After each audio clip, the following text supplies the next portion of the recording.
Hi! YouTube వీడియోస్‌కి views తక్కువగా వస్తున్నాయా? అయితే ఈ సెట్టింగ్స్ అయితే చేయండి. మనం ఇప్పుడు ఈ డిస్కస్ చేసే సెట్టింగ్స్ చేసి మన వీడియో యొక్క వ్యూస్‌ని పెంచుకోవచ్చు. అలా కాకుండా మన కంటెంట్ ఎంత మంచిగా ఉన్నా కూడా మనకు వ్యూస్ రావు. ఒక్కొక్కసారి అయితే మన వీడియో మనం అనుకున్నంత రీచ్ కానీ, వైరల్ కానీ అవ్వదనమాట. సో, దానికి ఇప్పుడు మనం ఈ వీడియోలో డిస్కస్ చేసే సెట్టింగ్స్ ఏవైతే ఉంటాయో, ఆ సెట్టింగ్స్ చేసి వీడియోని అప్‌లోడ్ చేసినట్లయితే మన వీడియో యొక్క రీచ్ పెరుగుతుంది. సో, అది ఎలానో ఈ వీడియోలో తెలుసుకుందాం.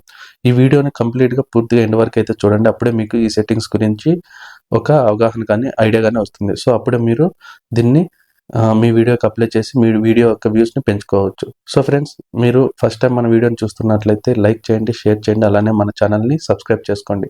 సో, వీడియోలోకి వెళ్ళినట్లయితే ఇప్పుడు మనం ఇప్పుడు ఫర్ ఎగ్జాంపుల్ ఏదైనా టెక్నికల్ రిలేటెడ్ కంటెంట్ చేస్తూ ఉంటాము. ఆ కంటెంట్ ఎంత మంచిగా ఉన్నా కూడా సో, దాని ఆ టైటిల్‌ని బట్టే మనకు వీడియో యొక్క రీచ్ అనేది వస్తుందనమాట. సో, ఫర్ ఎగ్జాంపుల్ ఇప్పుడు మనము how to earn money in YouTube channel మనం యూట్యూబ్ ఛానల్‌ను కొత్తగా స్టార్ట్ చేసి, ఆ యూట్యూబ్ ఛానల్‌లో మనీని ఎర్న్ చేయడం ఎలానో ఇప్పుడు ఈ వీడియోలో డిస్కస్ చేస్తున్నాం అనుకోండి. అది మన కంటెంట్ అనుకోండి. సో, దానికి తగ్గట్టుగానే మనము ఆ వీడియో యొక్క టైటిల్‌ని ఇవ్వాలి. మనం ఎప్పుడైతే అప్‌లోడ్ చేస్తూ ఉంటామో అక్కడ మన వీడియో యొక్క టైటిల్‌ని how to earn money in YouTube channel. How to create YouTube channel and earn money అనేసి ఆ టైటిల్ అనేది మనం పర్ఫెక్ట్‌గా ఇవ్వాలనమాట. ఆ టైటిల్ అయిన తర్వాత అలానే మనం సో, ఆ టైటిల్ ఎలా అయితే మన ఆడియన్స్ రీచ్ ఇప్పుడు ఫర్ ఎగ్జాంపుల్ ఎవరైనా సెర్చ్ చేసినప్పుడు ఆ టైటిల్ వచ్చినప్పుడు దాన్ని బట్టి కూడా మన వీడియో యొక్క రీచ్ అనేది పెరుగుతుంది. సెకండ్ ఇంట్రడక్షన్ అంటే ఇప్పుడు మనం వీడియో దేని మీద చేస్తున్నాం. సో, ఇప్పుడు మనం డిస్కస్ చేసినట్లు మనము యూట్యూబ్ ఛానల్‌ని క్రియేట్ చేయడం. సో, యూట్యూబ్ ఛానల్ క్రియేట్ చేసేదానికి ఏమేమి కావాలి? సో, మెయిల్ ఐడీ క్రియేట్ చేసుకొని దాని తర్వాత ఆ సెట్టింగ్స్ కానీ, ఆ జనరల్ సెట్టింగ్స్ కానీ, అడిషనల్ సెట్టింగ్స్ కానీ, మానిటైజేషన్ రిలేటెడ్ సెట్టింగ్స్ కానీ, సో, ఇలాంటి ఏదైతే ఆ కంటెంట్‌కి తగ్గట్టు ఉంటుందో దాన్ని మాత్రమే మనము చెప్పాలనమాట. అలా కాకుండా ల్యాగ్ చేసినా, బోరింగ్‌గా ఉన్నా మన ఆడియన్స్ అనేది అంటే మన వీడియో చూసేవాళ్ళు అంత అట్రాక్టివ్‌గా కానీ, అంత ఇంట్రెస్టింగ్‌గాని అనిపించక మన వీడియో అన్నది అంటే నెక్స్ట్ వీడియో కానీ, వేరే వీడియోకి కానీ మూవ్ అవ్వచ్చనమాట. సో, మనం చెప్పే కంటెంట్ అనేది చాలా ఇంట్రెస్టింగ్‌గా అలాగే చాలా ఎంగేజింగ్‌గా ఉండాలి. సో, వాళ్ళకి బోర్ కొట్టకుండా మనం ఏదైతే చెప్పాలనుకుంటున్నామో వాళ్ళకి ఏదైతే యూజ్‌ఫుల్ అవుతుందో దాన్ని కరెక్ట్‌గా చెప్పినట్లయితే సో, మన వీడియో యొక్క రీచ్ కూడా పెరుగుతుంది. సో, అలా మన వీడియో యొక్క ఇంట్రడక్షన్ ఇవ్వాలి. ఇంట్రడక్షన్ అయిన తర్వాత అది ఆడియన్స్‌ని ఆడియన్స్ అంటే మనం ఫర్ కిడ్సా? లేకపోతే నాట్ ఫర్ కిడ్సా? అనేది కూడా సెలెక్ట్ చేసుకోవాలనమాట. సో, ఫర్ కిడ్స్ అయితే సో, మనకు ఆ ఆప్షన్ ఉంటుంది. ఆ ఆప్షన్‌ను సెలెక్ట్ చేసుకోవాలి. కిడ్స్ కాకపోతే నో కిడ్స్ అనేసి ఆప్షన్ ఉంటుంది కదా! దాన్ని సెలెక్ట్ చేసుకోవాలనమాట. ఇది మనం వీడియో అప్‌లోడ్ చేసేటప్పుడు. అలా కాకుండా ఇంకా అలానే మనం వీడియో యొక్క డిస్క్రిప్షన్. సో, ఇప్పుడు మనం యూట్యూబ్ ఛానల్ క్రియేట్ చేసేదాన్ని గురించి ఇన్ఫర్మేషన్ ఇస్తున్నాం కదా! సో, కింద మన డిస్క్రిప్షన్‌లో యూట్యూబ్ ఛానల్‌ని క్రియేట్ చేయడం ఎలా? సో, దానికి సంబంధించింది. సో, ఈ సెట్టింగ్స్ కానీ, అడిషనల్ సెట్టింగ్స్ కానీ, మానిటైజేషన్ రిలేటెడ్ కానీ, ఇంకా ప్రైవసీ సెట్టింగ్స్ కానీ, ఇంకా దానికి రిలేటెడ్ అంతా కూడా స్టెప్ బై స్టెప్ మనము ఆ డిస్క్రిప్షన్‌లో మా ఆడియన్స్‌కి బాగా రీచ్ అయ్యేలా అప్డేట్ చేసినట్లయితే సో, అది కూడా మనకు యూజ్‌ఫుల్ అవుతుందనమాట. సో, ఈ విధంగా మనము టైటిల్, ఇంకా for audience kids or not kids, description, ఇంకా ఇంట్రడక్షన్ దీనితో పాటు కూడా మనము ఇంకా ట్యాగ్స్ అనేది ఎలా హెల్ప్ అవుతాయంటే ఇప్పుడు మనం ఒక వీడియోని చేస్తున్నాము. ఆ వీడియో యొక్క ట్యాగ్స్‌ని బట్టి కూడా మనకు రీచ్ అనేది పెరుగుతుందనమాట. ఆ రీచ్ ఎలా అంటే ఇప్పుడు ఫర్ ఎగ్జాంపుల్ మనం ఆ యూట్యూబ్ ఆల్గారిథం ఎలా వర్క్ చేస్తుందంటే ఇప్పుడు మనం సెర్చ్ చేసినప్పుడు how to create YouTube channel in Telugu. So, ఈ ట్యాగ్ ఇచ్చినప్పుడు ఫర్ ఎగ్జాంపుల్ ఎవరో ఒకరు మనకు యూట్యూబ్‌లో how to create YouTube channel Telugu అనేసి సెర్చ్ చేసినప్పుడు ఆ యూట్యూబ్‌లో కొన్ని వీడియోస్ వస్తాయి కదా!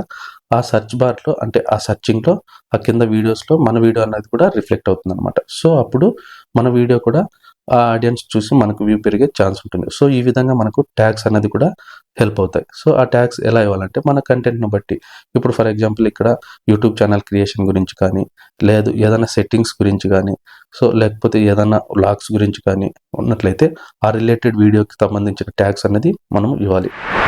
సో, ఆ విధంగా ట్యాగ్స్ ఇచ్చిన తర్వాత నెక్స్ట్ మనము థంబ్‌నెయిల్. థంబ్‌నెయిల్ కూడా చాలా కీ రోల్ అనమాట. సో, మన వీడియో యొక్క రీచ్ పెరగడానికి ఈ సెట్టింగ్స్‌తో పాటు మెయిన్ థంబ్‌నెయిల్ అన్నది కూడా చాలా ఇంపార్టెంట్ అనమాట. సో, అది ఎలా అంటే ఇప్పుడు ఫర్ ఎగ్జాంపుల్ నేను how to create YouTube channel అనే కంటెంట్ చేస్తున్నప్పుడు సో, దానికి తగ్గట్టుగానే మనం సింపుల్‌గా సో, ఆడియన్స్ చూస్తానంటే అట్రాక్ట్ మళ్ళా సింపుల్ వేలో ఇంట్రెస్టింగ్‌గా అనిపించేలా. సో, మన ఫోటో పెట్టి లేకంటే వితౌట్ ఫోటో అది మన కన్వీనియంట్ బట్టి ఎలా అయితే how to create YouTube channel with in 5 minutes, ఈ సమ్ రిలేటెడ్ ఉంటాయి కదా. సో మన ఐడియాని బట్టి ఇంట్రెస్టింగ్గా అనిపించేలా ఆ యూట్యూబ్ వీడియో ఏదైతే ఉంటుందో దానికి రిలేటెడ్గా థంబ్నెయిల్ అనేది క్రియేట్ చేయాల్సి ఉంటుంది.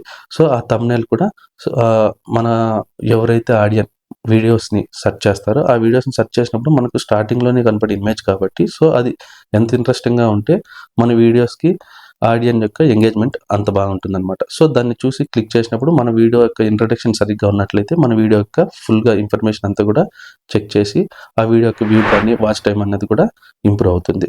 సో నెక్స్ట్ వచ్చేసి అప్లోడ్ టైమింగ్స్. ఈ టైమింగ్స్ ఏమిటంటే ఇప్పుడు 7 to 9, ఇప్పుడు మన ఆడియన్స్ అన్నది ఇప్పుడు 7 to 9 PM అందరూ కూడా ఇంట్లో కానీ లేకపోతే ఏదో ఒక ఫ్రీ టైంలో ఉంటారు కదా. ఈ స్టడీ రిలేటెడ్ అయితే సో అప్పుడు స్టడీ రిలేటెడ్ స్టూడెంట్స్ కానీ అంతా కూడా మన ఇంటికి వచ్చి so some homework related some studies అంతా చేస్తున్నప్పుడు ఆ వాళ్ళు ఖచ్చితంగా అది ఏమన్నా ఇన్ఫర్మేషన్ కావాలనుకుంటే సో దానికి సంబంధించి చెక్ చేసినప్పుడు ఆ అప్లోడ్ చేసిన వీడియో అనేది చూసేదానికి వీలవుతుంది. అంటే మన వ్యూస్ కూడా పెరుగుతాయి అనమాట. సో అలానే కాకుండా సమ్ రిలేటెడ్ అంటే వర్క్ అంతా కంప్లీట్ చేసుకుని ఇంటికి వచ్చిన వాళ్ళు సమ్ ఎంటర్టైన్మెంట్ కానీ వ్లాగ్స్ కానీ చూస్తారు కాబట్టి సో ఆ టైంలో మన వీడియో అనేది అప్లోడ్ చేసినట్లయితే రీచ్ అనేది బాగుంటుంది. సో నెక్స్ట్ వచ్చేసి ఇంక్రీజ్ వాచ్ టైమ్స్ అంటే ఇప్పుడు మన వీడియో లెంత్ ఉంటుంది కానీ ఎంగేజ్మెంట్స్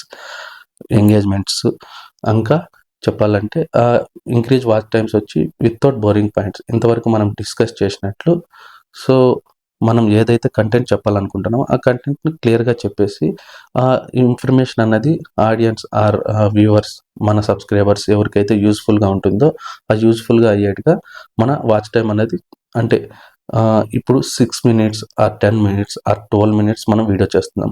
సో మనము స్టార్టింగ్లో మనకు ఏదైతే ఇన్ఫర్మేషన్ చెప్పాలనుకుంటున్నామో ఆ ఇన్ఫర్మేషన్ కాకుండా సంథింగ్ అంటే కొంచెం డిఫరెంట్గా కానీ వేరే కానీ చెప్పి లాస్ట్లో 10 minutes తర్వాత ఏదైతే ఇన్ఫర్మేషన్ చెప్పాలనుకుంటున్నా ఆ ఇన్ఫర్మేషన్ చెప్పినట్లయితే సో మనం చూసే ఆడియన్స్ కానీ వ్యూవర్స్ కానీ బోరింగ్గా అనిపిస్తుంది. సో వాళ్ళు చూసి ఒక 1 minute ఆర్ 2 minutes ఇది వర్త్ కాదన్నట్లుగా లేకంటే వాళ్ళకి బోరింగ్గా ఉన్నా కూడా మన వీడియో అన్నది చూడకుండా స్కిప్ చేసేస్తారు. సో అలా కాకుండా మనది విత్ ఇన్ 6 minutes కానీ 4 minutes కానీ 3 minutes కానీ నువ్వు ఏదైతే చెప్పాలనుకుంటున్నావో ఆ ఇన్ఫర్మేషన్ కరెక్ట్గా చెప్పాలి. అలా చెప్పినప్పుడే మన వీడియో యొక్క ఎంగేజ్మెంట్ కానీ అంటే ఆడియన్స్ చూసి ఆ వాచ్ టైం అనేది పెరుగుతుంది.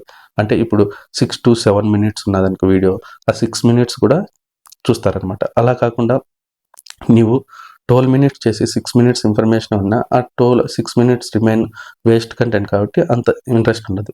సో మనం చేసే వాచ్ టైం కూడా ఇంట్రెస్టింగ్గా ఆడియన్కి అర్థమయ్యేలాగా చేయాలన్నమాట. So next engagement with audience. ఇది ఎలా అంటే ఫర్ ఎగ్జాంపుల్ ఇప్పుడు ఈ వీడియో చేస్తున్నప్పుడు మీకు ఏమన్నా ఇన్ఫర్మేషన్ కావాలనుకుంటే యూట్యూబ్ ఛానల్ క్రియేట్ చేసేటప్పుడు ఏదైనా ఇన్ఫర్మేషన్ కావాలంటే అది ఎలా చేయాలంటే దానికి సంబంధించిన ఏమైనా సెట్టింగ్స్ ఉన్నట్లయితే మీకు తెలియకపోతే మీకు ఏమైనా హెల్ప్ కావాలంటే కామెంట్ సెక్షన్లో తెలియజేయండి, నేను కావాలంటే హెల్ప్ చేస్తాను అని చెప్పినట్లయితే సో ఏదైనా కొత్త క్రియేటర్స్ కానీ తెలియని వాళ్ళు కానీ ఏదైనా ఉన్నట్లయితే కామెంట్ సెక్షన్లో సో నాకు హెల్ప్ కావాలి అని చెప్పి కామెంట్ చేస్తారు. సో ఆ కామెంట్కి మనము రిప్లై ఇచ్చినట్లయితే సో ఆ ఎంగేజ్మెంట్ అనేది పెరుగుతుందన్నమాట. సో నెక్స్ట్ ఆ యూట్యూబ్ అల్గారిథం ప్రకారం ఆ యూట్యూబ్ వీడియో అనేది బూస్టప్ అవుతుంది వ్యూస్ పెరిగేదానికి. సో అలానే కాకుండా ఈ వీడియోని మీరు ఎక్కడి నుంచి చూస్తున్నారు కామెంట్ చేయండి. సో ఆ వీడియో వాళ్ళు కామెంట్ చేస్తారు. సో అలానే మీకు ఏదన్నా రిలేటెడ్ ఇన్ఫర్మేషన్ ఇప్పుడు ఈ వీడియో కాకుండా నెక్స్ట్ వీడియో ఏదన్నా రిలేటెడ్గా కావాలంటే ఇప్పుడు థంబ్నెయిల్ క్రియేట్ చేయడం ఎలానో లేకుంటే నెక్స్ట్ ఏదైనా ఇన్ఫర్మేషన్ గురించి వీడియో కావాలన్నా కూడా కామెంట్ సెక్షన్లో తెలియజేయండి అని చెప్పేసి లేకపోతే లైక్ చేయండి షేర్ చేయండి అని చెప్పేసి మనము రిక్వెస్ట్ చేసినప్పుడు ఆ వీడియో యొక్క లైక్స్ పెరిగినా ఆ షేర్ అయితే ఉంటుంది కదా అది పెరిగినా లేకుంటే కామెంట్ సెక్షన్లో వాళ్ళ రిప్లైస్కి మనం రిప్లై ఇచ్చి ఆ ఎంగేజ్మెంట్ పెంచుకున్నట్లయితే ఆ వీడియో యొక్క బూస్టప్ అనేది పెరుగుతుంది. సో ఈ విధంగా మనము మన వీడియోకి ఈ సెట్టింగ్స్ అన్నీ కూడా చేసి అప్లోడ్ చేసి ఆ సెట్టింగ్స్ అన్నీ కూడా చేసి అట్లానే ఎంగేజ్మెంట్ వాచ్ టైం పెంచుకున్నట్లయితే ఆ వీడియో యొక్క వ్యూస్ కానీ వాచ్ టైం కానీ పెరుగుతుంది అనమాట. సో ఫ్రెండ్స్ ఇది ఈ వీడియో. మనం ఈ వీడియోలో డిస్కస్ చేసినట్లు ఈ సెట్టింగ్స్ ఏదైతే మనం వీడియో అప్లోడ్ చేసేటప్పుడు టైటిల్ కానీ ఇంకా డిస్క్రిప్షన్ కానీ ఇంకా ఇంట్రొడక్షన్ కానీ ఇంకా ట్యాగ్స్ కానీ థంబ్నెయిల్ ఈ ఏదైతే ఇన్ఫర్మేషన్ ఉన్నాయో ఈ ఇన్ఫర్మేషన్ అంతా కూడా కరెక్ట్గా ఇచ్చి మన వీడియోని అప్లోడ్ చేసినట్లయితే ఆ వీడియో యొక్క రీచ్ పెరుగుతుందన్నమాట. సో ఫ్రెండ్స్, ఇది వీడియో. ఈ వీడియో మీకు నచ్చినట్లయితే లైక్ చేయండి, ఛానల్ని సబ్స్క్రైబ్ చేసుకోండి. Thank you for watching.